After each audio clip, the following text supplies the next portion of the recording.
Okay guys, here is our first example, and I hope you have a piece of paper out and a pencil. And for this one I thought, let's do it together. So get ready to write yours out the way that I'm writing mine out.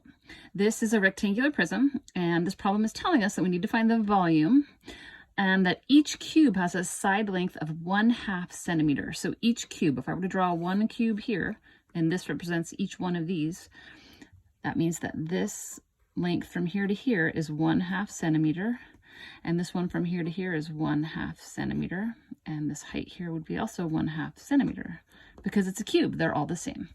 So based on that information, what we are going to do is we're going to find the volume of one cube, and then we're going to multiply that times the number of cubes that we have. So recall that the formula for volume is length times width times height. So write it out again, get your formula down, and our length is 1/2, our width is 1/2, and our height is 1/2. So I know that if I'm multiplying fractions, I multiply straight across. So this is 1 times 1 times 1, which is 1. And then 2 times 2 is 4, times 2 is 8. So the volume of one cube is 1/8 centimeters cubed. Okay, but that's not the answer. That's just the volume for this one piece right here. Okay, just this one. I want to know the volume of the whole rectangular prism, so I have to look at, well, how many cubes are here? And I can't see everything, but I know that this top layer, right, has 4.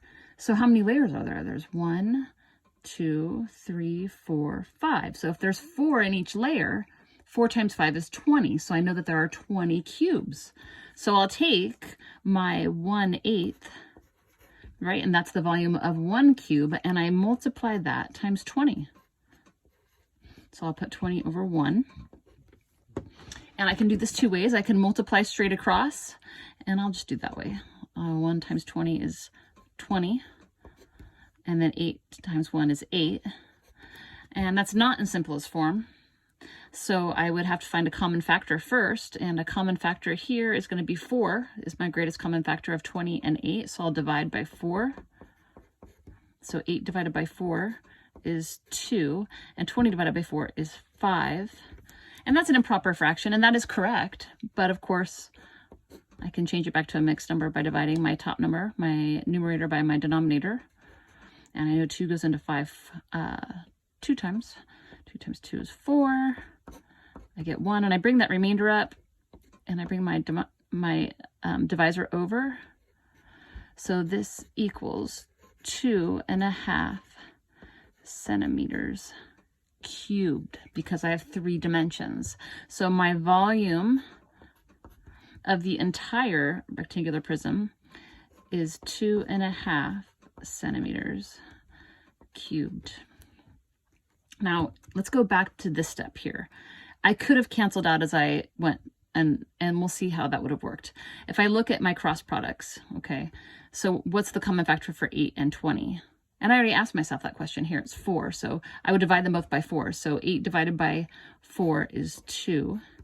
20 divided by 4 is 5, and then I would multiply straight across. 1 times 5 is 5. 2 times 1 is 2. So that's 2 ways to solve. Either way is fine. And just a reminder also that the steps to solve, guys, are right here.